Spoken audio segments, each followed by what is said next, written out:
স্বাগতম সবাইকে। আজ আমরা এমন এক মহিষী নারীকে নিয়ে কথা বলবো, যার নাম ভারতীয় চিকিৎসার ইতিহাস এবং নারী জাগরণের ইতিহাসের সঙ্গে অবিচ্ছেদ্যভাবে জড়িয়ে আছে। এমন এক সময় যখন নারীদের পড়াশোনা করাই ছিল দুঃসাধ্য, তখন সমস্ত সামাজিক বাধা আর রক্ষণশীলতাকে বৃদ্ধাঙ্গুলি দেখিয়ে তিনি হয়ে উঠেছিলেন এদেশের প্রথম নারী চিকিৎসক। আজ আমরা শুনব অদম্য সাহসী এবং তেজস্বিনী কাদম্বিনী গাঙ্গুলির জীবনযুদ্ধ ও সাফল্যের গল্প। চলুন আজ আমরা সবাই মিলে ফিরে দেখি সেই ইতিহাস সৃষ্টিকারী কাহিনী। কাদম্বিনী গাঙ্গুলি ব্রিটিশ ভারতের প্রথম দুইজন নারী স্নাতকের একজন এবং ইউরোপীয় চিকিৎসাশাস্ত্রে শিক্ষিত দক্ষিণ এশিয়ার প্রথম নারী চিকিৎসক। ১৯ শতকের শেষভাগে তিনি পাশ্চাত্য চিকিৎসায় ডিগ্রি অর্জন করেন এবং আনন্দীবাই যোশীর সাথে তিনিও হয়ে ওঠেন ভারতের প্রথমদিককার একজন নারী চিকিৎসক। ব্রাহ্ম সংস্কারক ব্রজকিশোর বসুর কন্যা কাদম্বিনীর জন্ম হয় ১৮ জুলাই ১৮৬১-তে বিহারের ভাগলপুরে। তার মূল বাড়ি ছিল বর্তমান বাংলাদেশের বরিশাল জেলার গৌরন্দী উপজেলার চাঁদশীতে। তার বাবা ভাগলপুর স্কুলের প্রধান শিক্ষক ছিলেন। ব্রজকিশোর বসু অভয়চরণ মল্লিকের সাথে ভাগলপুরে মহিলাদের অধিকারের আন্দোলন করেছিলেন।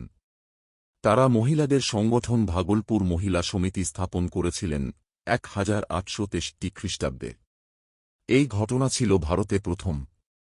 দ্বারকানাথ ও তার বন্ধু কাদম্বিনীর পিস্তুত দাদা মনমোহনের হাত ধরে কাদম্বিনী তার পড়াশোনা আরম্ভ করেন হিন্দু মহিলা বিদ্যালয়ে। এককালে দ্বারকানাথের পোলিও আক্রান্ত ছেলে সতীশের জ্বরের সময় তার মাথা ধুইয়ে তার প্রাণ রক্ষা করেছিলেন কাদম্বিনী। এর জন্য তার বুদ্ধিমত্তার প্রশংসাও করেছিলেন তৎকালীন বিখ্যাত ডাক্তার মহেন্দ্রলাল সরকার। স্কুল জীবনে পড়াশোনা ছাড়াও অন্যান্য বিষয়ে যথেষ্ট আগ্রহ ছিল কাদম্বিনীর। স্কুলে পড়ার সময়ে তিনি ১৮৭৮ সালে প্রথম মহিলা হিসাবে কলকাতা বিশ্ববিদ্যালয়ের প্রবেশিকা পরীক্ষায় দ্বিতীয় শ্রেণীতে পাশ করেন। তার দ্বারাই প্রভাবিত হয়ে বেথুন কলেজ প্রথম এফ.এ. ফার্স্ট আর্টস এবং তারপর অন্যান্য স্নাতক শ্রেণী আরম্ভ করে। কাদম্বিনী এবং চন্দ্রমুখী বসু বেথুন কলেজের প্রথম গ্র্যাজুয়েট হয়েছিলেন ১৮৮৩ খ্রিস্টাব্দে। তারা বি.এ. পাশ করেছিলেন। তারা ছিলেন ভারতে এবং সমগ্র ব্রিটিশ সাম্রাজ্যের প্রথম মহিলা গ্র্যাজুয়েট। ২. গ্র্যাজুয়েট হবার পর কাদম্বিনী দেবী সিদ্ধান্ত নেন যে তিনি ডাক্তারি পড়বেন। ১৮৮৩ সালে মেডিকেল কলেজে ঢোকার পরেই তিনি তার শিক্ষক দ্বারকানাথ গাঙ্গুলিকে বিয়ে করেন। দ্বারকানাথ বিখ্যাত সমাজ সংস্কারক ও মানবদর্দী সাংবাদিক হিসেবে খ্যাত ছিলেন। যখন তিনি বিয়ে করে তখন ৩৯ বছর বয়সের বিপত্নিক, কাদম্বিনীর বয়স তখন ছিল ২১।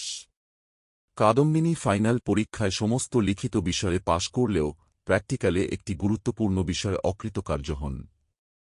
১৮৮৮ খ্রিস্টাব্দে তাকে GBMC graduate of Bengal medical college degree দেওয়া হয়। তিনি ছিলেন প্রথম ভারতীয় মহিলা যিনি পাশ্চাত্য চিকিৎসারীতিতে চিকিৎসা করবার অনুমতি পান। ৩. মেডিকেল কলেজে পড়াকালীন তিনি সরকারের স্কলারশিপ পান যা ছিল মাসে ২০ টাকা। তিনি ৫ বছর মেডিকেল কলেজে পড়াশোনা করার পর ৪. বিলেতে যাবার আগে ১৮৮৮ খ্রিস্টাব্দে তিনি কিছুদিন লেডি ডাফরিন মহিলা হাসপাতালে মাসিক ৩০০ টাকা বেতনে কাজ করেছিলেন। ১৮৯৫ খ্রিস্টাব্দে রাজমাতার চিকিৎসার্থে নেপাল যান। ১৮৮৮ খ্রিস্টাব্দে বোম্বে শহরে কংগ্রেসের পঞ্চম অধিবেশনে প্রথম যে ৬ জন নারী প্রতিনিধি নির্বাচিত হয়েছিলেন কাদম্বিনী ছিলেন তাদের অন্যতম একজন। পরের বছর তিনি কলকাতার কংগ্রেসের ষষ্ঠ অধিবেশনে বক্তব্য রাখেন। কাদম্বিনী ছিলেন কংগ্রেসের প্রথম মহিলা বক্তা। কাদম্বিনী গান্ধীজির সহকর্মী হেনরি পোলক প্রতিষ্ঠিত ট্রান্সভাল ইন্ডিয়ান অ্যাসোসিয়েশনের প্রথম সভাপতি এবং ১৯০৭ খ্রিস্টাব্দে কলকাতায় অনুষ্ঠিত মহিলা সম্মেলনের সদস্য ছিলেন। ১৯১৪ সালে তিনি কলকাতায় সাধারণ ব্রাহ্ম সমাজের অধিবেশনে সভাপতির দায়িত্ব পালন করেন। এই অধিবেশন মহাত্মা গান্ধীর সম্মানের জন্য আয়োজন করা হয়েছিল। ৫. কাদম্বিনী চা বাগানের শ্রমিকদের শোষণের বিষয়ে অবগত ছিলেন এবং তিনি তার স্বামীর দৃষ্টিভঙ্গি সমর্থন করেন যিনি আসামের চা বাগানের শ্রমিকদের কাজে লাগানোর পদ্ধতির নিন্দা করেছিলেন। কবি কামিনী রায়ের সাথে কাদম্বিনী দেবী ১৯২২ খ্রিস্টাব্দে বিহার এবং ওড়িশার নারী শ্রমিকদের অবস্থা তদন্তের জন্য সরকার দ্বারা নিযুক্ত হয়েছিলেন। তিনি হিন্দু রক্ষণশীল সমাজের দ্বারা আক্রান্ত হয়েছিলেন। 1891 খ্রিস্টাব্দে রক্ষণশীল বাংলা পত্রিকা বঙ্গবাসী তাকে পরোক্ষভাবে খারাপ ভাষায় সম্বোধন করেছিল।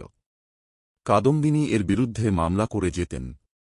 বঙ্গবাসী পত্রিকার সম্পাদক মহেশচন্দ্র পালকে 100 টাকা জরিমানা এবং 6 মাসের জেল দেওয়া হয়। 8 সন্তানের মা হওয়ার কারণে সংসারের জন্য তাকে বেশ সময় দিতে হতো।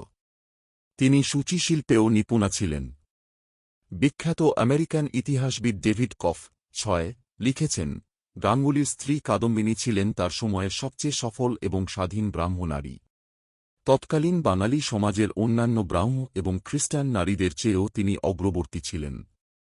সকল বাধার ঊর্ধ্বে উঠে মানুষ হিসেবে নিজেকে জানার তার এই ক্ষমতা তাকে সাধারণ ব্রাহ্ম সমাজে নারীর অধিকার নিয়ে কথা বলা জনগোষ্ঠীর কাছে অনুপ্রেরণার উৎসে পরিণত করে। 1923 খ্রিস্টাব্দের 3 অক্টোবর কাদম্বিনী বসু গঙ্গোপাধ্যায়ের একটি অপারেশন সেরে বাড়ি ফেরার পথে হার্ট অ্যাটাকে মৃত্যু হয়। কাদম্বিনী গাঙ্গুলি আজ আমাদের মাঝে নেই ঠিকই, কিন্তু তিনি যে মশাল জ্বালিয়ে দিয়ে গিয়েছিলেন তা আজও প্রতিটি ভারতীয় নারীর মনে সাহসের আলো হয়ে জ্বলছে।